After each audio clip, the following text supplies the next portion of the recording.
Hi,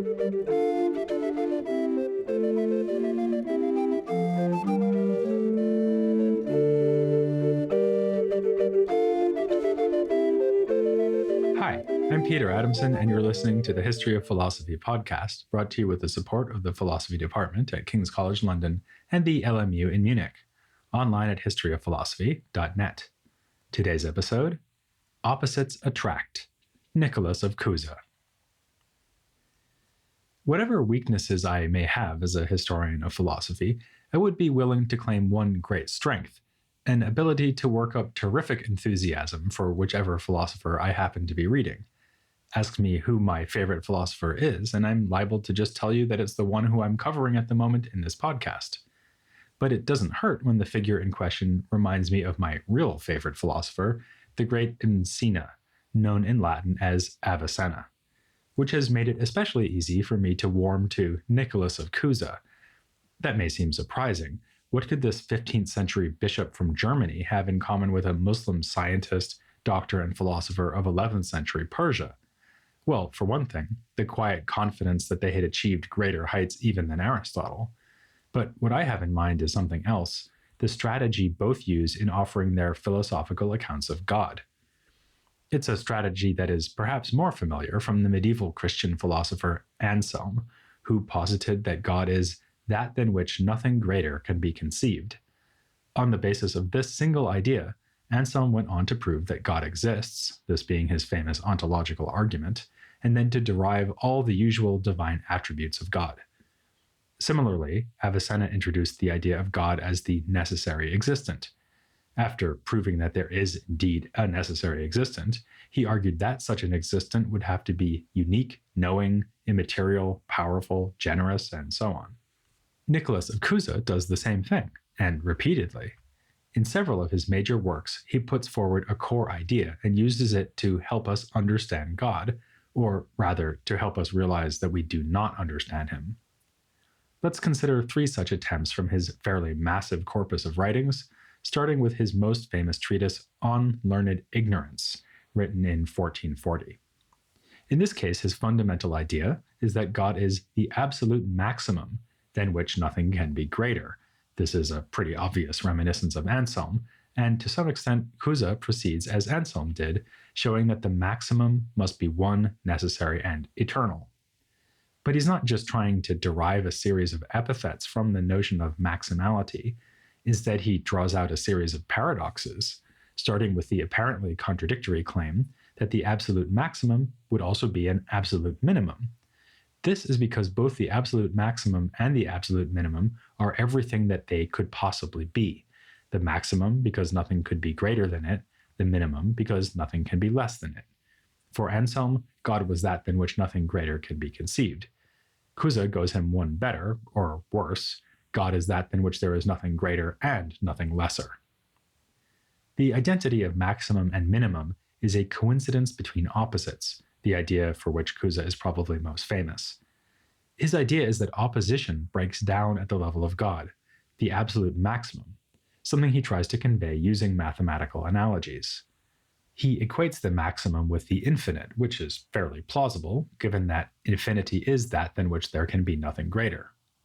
He then shows how, at the scale of infinity, apparent oppositions collapse. A minimally curved line becomes indistinguishable from a straight line. A triangle whose angles are maximally wide, that is 180 degrees, also becomes a straight line. These analogies help us to see how things we normally take to be different from one another, even contradictory to one another, would come together and achieve identity in the absolute maximum, which is also the absolute minimum. On the one hand, both curvature and straightness would belong to the maximal line. On the other hand, neither would belong to it, insofar as being curved is taken to exclude being straight. A similar message is conveyed by a work written 20 years later, whose Latin title is De Possest. Given that this treatise is about possibility, it's ironic that its title is almost impossible to translate. Possest is an artificial term coined by Cusa as a combination of posse and est, meaning to be possible, and is. The idea then is that possessed combines what could be with what already is. This is meant to express the way that God is everything that he possibly could be. For Cusa, absolute possibility is possibility that is fully and permanently actual. This recalls the reasoning of unlearned ignorance, since it's another way of expressing the idea of God's being so maximal that nothing more could be added, and so minimal that nothing could be taken away. Cusa even reuses the example of the line, observing that a maximal line is the same as a minimal line, since this would be the line that could be neither greater nor less than it is. So there is no unrealized or unused possibility in God as there would be in a created thing. Even something as unchanging and impressive as the sun, as Cusa points out, could at least in principle be different. That would apply even more obviously to you and me. Regardless of your level of talent, there's a limitless range of things you could do, places you could be, and abilities you could acquire. And you can certainly not fulfill all these possibilities. It calls to mind the US Army's advertising campaign that told prospective soldiers, "Be all that you can be," advice that upon closer inspection turns out to be metaphysically absurd. For some readers, me for instance, Cusa's argument also calls to mind the Avicennan conception of God as the necessary existent. For Avicenna, too, God is eternally everything that he can possibly be. This is the basis of his notorious claim that the universe is eternal. If God were to create the universe after not creating it, then he would have at first been only possibly creating, but God cannot have any unrealized possibilities. Cusa, though, draws a conclusion that Avicenna did not. For Cusa, if God actually realizes all possibility, then there can be nothing left out from God's nature. Every possibility there is must be not just present in God, but actually realized in God. Cusa expresses this by saying that all things are enfolded in God, present in him, but as a unity, not a plurality. As we saw in Unlearned Ignorance, at the level of the divine, opposition and difference melt away, to be replaced by identity. Only when the things in God emerge into the created universe will they be distinct from one another. They will no longer be fully and necessarily actual as they were in God, but contingent and subject to change. Thus does God show himself in a world that reveals its creator. Or better, says Cusa, the unknowable God reveals himself knowably to the world in imagery and symbolism. The result is admittedly an imperfect version of the reality that is compressed in God's perfection, but it is the only way that God can express his infinite nature in an outward form, since otherwise he would just have to make a second God, and that would be absurd. God is, after all, already the full realization of what is possible. In 1461, 1 year after De Possessed, Cusa produced the ultimate statement of the coincidence of all things in God, deli non aliud, meaning on, not other. Paging through it, you get the sense that it was written in response to complaints that his earlier works, though difficult and paradoxical, were not nearly difficult and paradoxical enough. Here's a typical passage, just to give you a flavor. Not other is not other, nor is it other than other, nor is it other in another. This for no other reason than that not other is not other, which cannot in any way be other, as if something were lacking to it as to an other. Because what is other than something, it lacks that than which it is other. But because not other is not other than anything, it does not lack anything, nor can anything exist outside of it. To which one might fairly respond, what? Actually, though, what Cusa is saying here makes sense, or at least it makes as much sense as he intends it to. The fundamental idea is the same as what we've found in his other works. Nothing is missing from God, since he is the maximum, that is, already whatever can be. This is why Cusa says in the middle of the rather mystifying passage I just quoted that God cannot be other as if something were lacking to it. Again, this is in contrast to the things God creates. The sky, which is Cusa's example, is different from or other than things that are not the sky, such as a giraffe, which is not Cusa's example. We know the sky or a giraffe or something else in the world by distinguishing it from everything else. That kind of knowledge cannot help us to understand God. Since God is the not other, he has all the same things within himself, but of course as not other from each other, as not yet distinguished, since they are enfolded together in him, no different from one another. Cusa compares this to the way that the distinct colors of a rainbow all emerge from the unity of sunlight. He argues that even nothingness is dependent on God and refracted from his unity, since in the created world, nothingness can be distinguished from the somethings that do exist. All of this might suggest that Cusa should be very liberal in the application of human language to God. Since the sky, giraffes, and even nothingness are all contained in him before coming forth from him, why not call God the sky, or a giraffe, or nothing? But this is not the moral Cusa takes from his own story. To the contrary, he emphasizes that any name we could give God would be inappropriate, since it would imply that God is other, that is, other than anything else apart from the name we've used. If we called God a giraffe, this would not be entirely wrong, since the essence of giraffe is somehow contained within God's unity, but it would be mostly wrong, since the term giraffe really serves to distinguish giraffes from everything else. Thus, Cusa says in On Not Other that God is not deprived of names, but rather prior to them.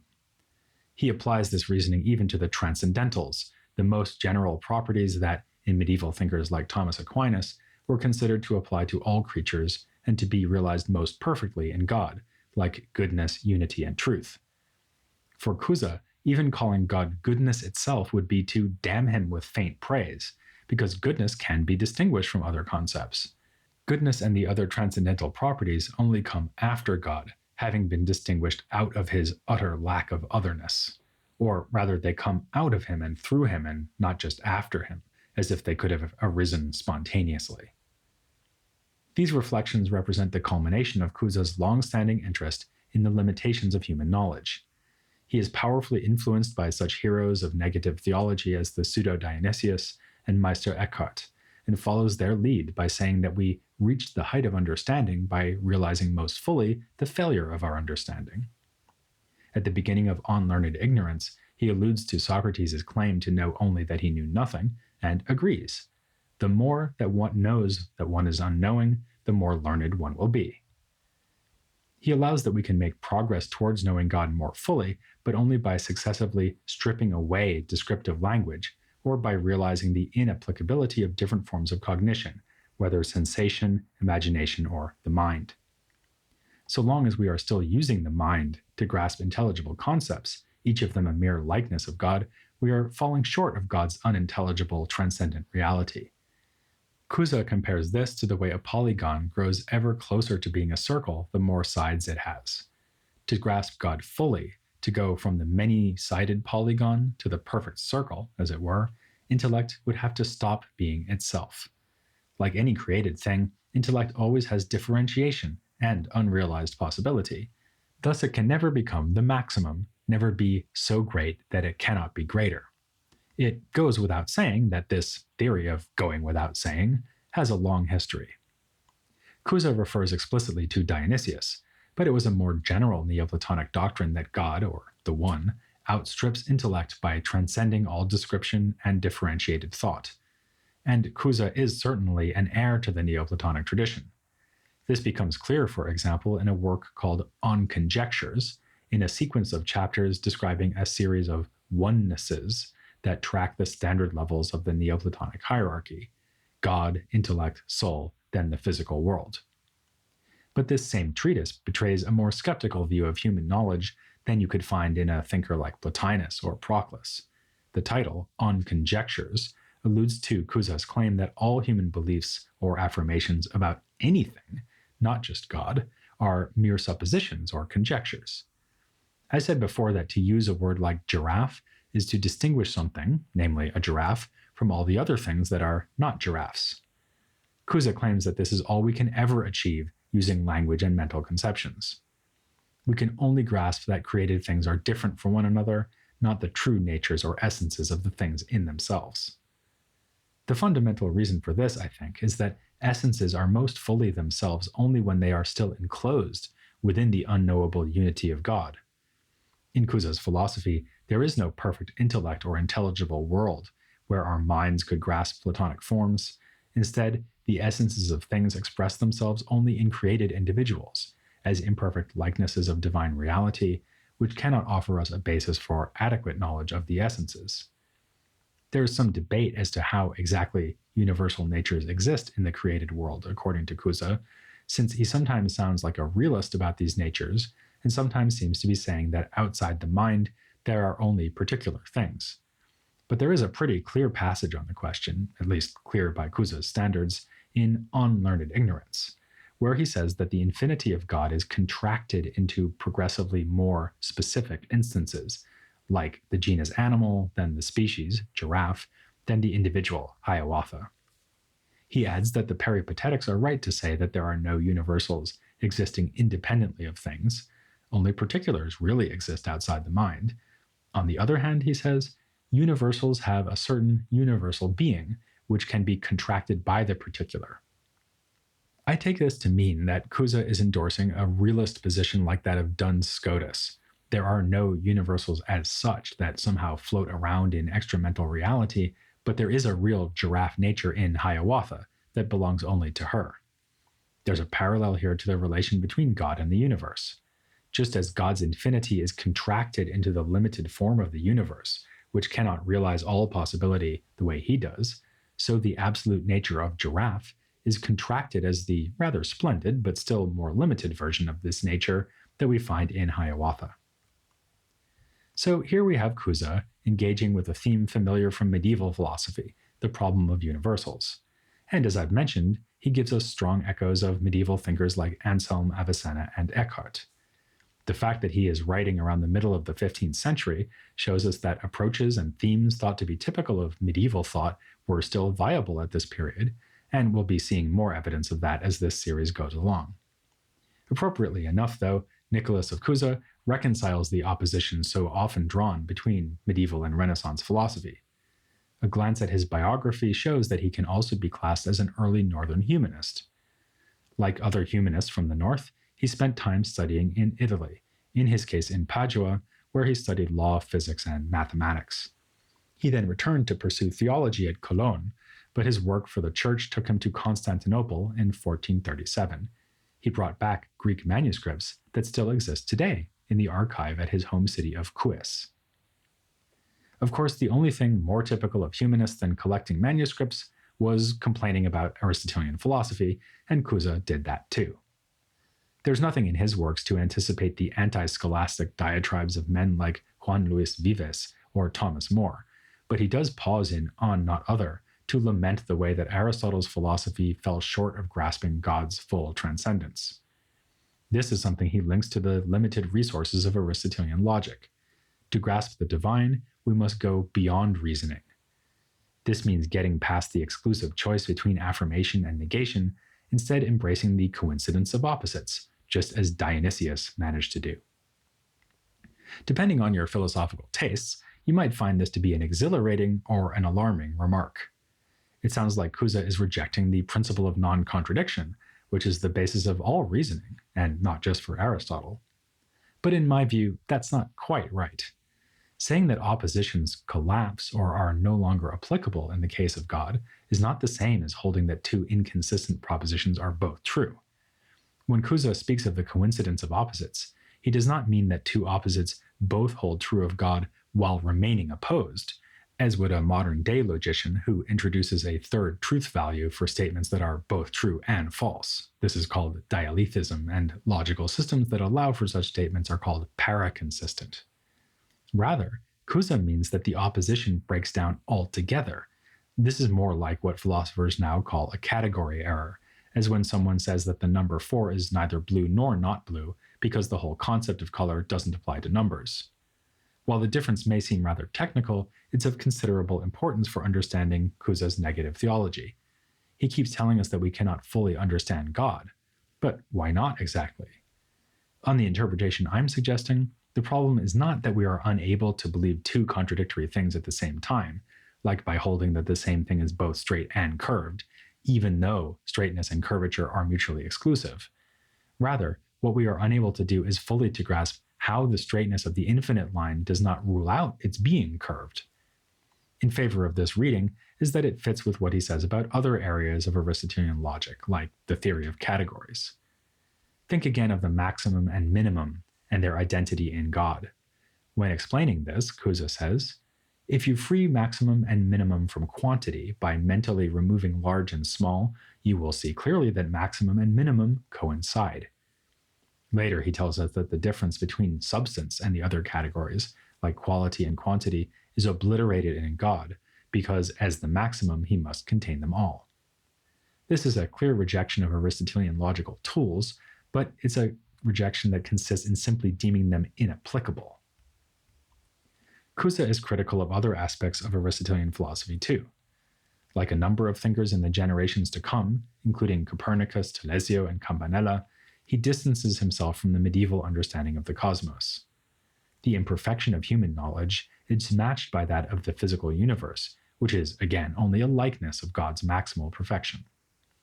Traditionally, the midpoint of an unmoving Earth was taken to be the exact center of the spherical universe, but Cusa dismisses this, saying that the universe has no center or circumference apart from God himself.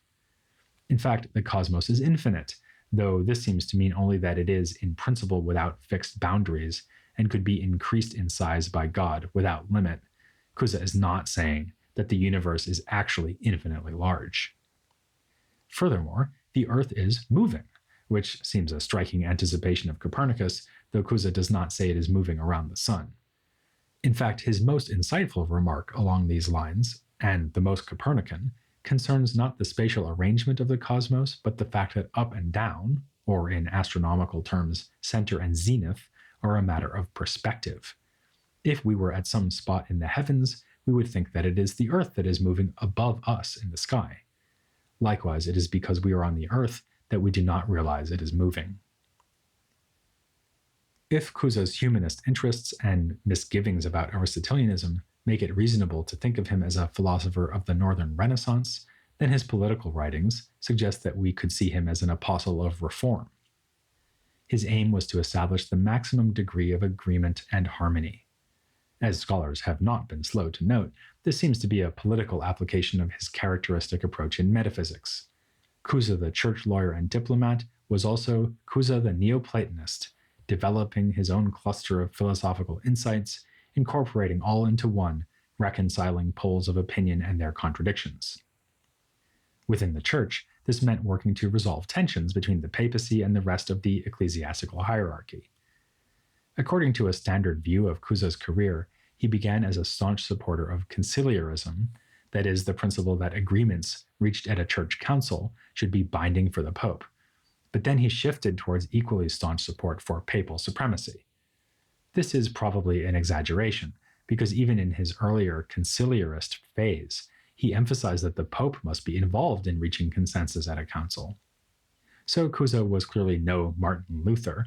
Any reform he hoped to see within the church should be just that, within the church, and imposed under the remit of papal authority. But equally, he wanted rulers to exercise authority within an institutional framework, not autocratically. Still more remarkable were Cusa's ideas for establishing consensus between Christians and adherents of other religions. Having been to Constantinople, he was shocked by the fall of the city to the Ottomans in 1453. In that same year, he turned his harmonizing mind to the question of interfaith dispute. In a dialogue called On the Peace of Faith, he drew a stunning inference from the radical negative theology developed in his other works. Since God is radically unknowable, no one religion can claim to know him where others do not. We're all in the same boat, namely one sunken in ignorance, though if we've read Cusa, this could at least be learned ignorance. Thus, the diversity of rituals masks an underlying unity, with all worshippers honoring the same God and in effect being members of a single religion. What seem to be clear disagreements are in fact just misunderstandings, as when Jews and Muslims think that the doctrine of the Trinity amounts to polytheism. Cusa is especially optimistic that the more enlightened members of all faiths could find common ground. He once again scores points with me by mentioning Avicenna as a particularly admirable Muslim philosopher who understood that the rewards promised in the Quran are spiritual and not physical in nature. It must be said that there are limits to Cusa's ecumenical broad-mindedness. He doesn't even mention atheism, which would obviously be beyond the pale for him, while pagan polytheists can only join in the happy family of the enlightened by accepting that there is a single ineffable God above their various divinities.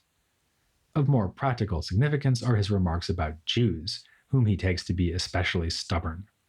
The only reassurance he offers here is that the Jews will not impede harmony, for they are few in number and will not be able to trouble the whole world by force of arms. It has also been observed that while Cusa does not insist on an exclusivist claim to truth for Christianity as it existed in 15th century Europe, he does insist that the ideal religion he is envisioning, worship of a single, utterly transcendent God, is the only true one.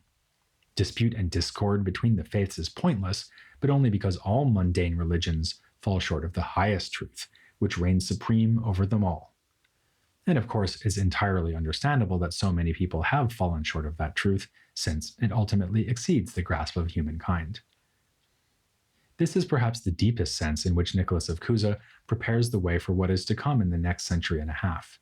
His unrelenting focus on the inevitable weakness of human knowledge foreshadows Luther's doctrine of the unknown God, and also a more general trend toward skepticism that we'll be meeting in such figures as Michel de Montaigne and Francesco Sanchez. Cusa's talk of rainbows and infinite lines was not just a stylistic choice. Through the use of symbols and analogies, he sought to bring his readers as close as possible to the divine reality that lies beyond all mere possibility. It was a project he knew to be, like the universe itself, potentially endless. There is no end of symbolisms, he wrote, since no symbolism is so close that there cannot always be a closer one. The results were bound to be less than fully satisfying, but they were an improvement on what could be achieved through the straightforward language analyzed so meticulously by the university schoolmen. Cusa would have agreed wholeheartedly with the Russian symbolist poet Vyacheslav Ivanov, who said, "A symbol is only a true symbol when it is inexhaustible and unlimited in its meaning, when it utters in its language of hint and intimation something that cannot be set forth, that does not correspond to words." Which seems like a good moment to stop talking for now, but we're not yet done with Nicholas of Cusa.